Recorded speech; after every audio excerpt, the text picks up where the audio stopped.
నేను అంతవరకు నా మిగతా ప్రార్థన నాకు వినపడలేదు, నాకు గుర్తులేదు. ఈ అయితే గుర్తున్నాయి.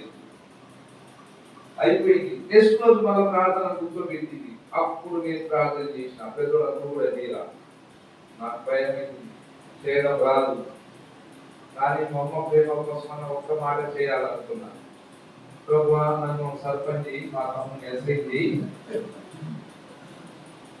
అని చెప్పేసిన వదిలేసిన. నాకు ప్రార్థన రాదు, భయం అవుతుంది కదా. నేను మర్చిపోయినా, అంతవరకు చేసి నాకు గుర్తు లేదు. కానీ దేవాది దేవుడు గుర్తు పెట్టుకున్నాడు. 10 సంవత్సరాలు గడిచిపోయిన తర్వాత నా తమ్ముడు ఎస్ఐ, నేను సర్పంచ్ అయినా.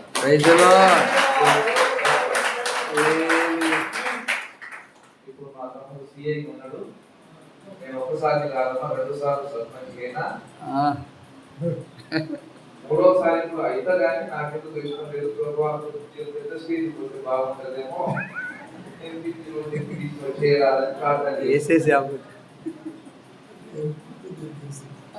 2 సంవత్సరాలు చాలా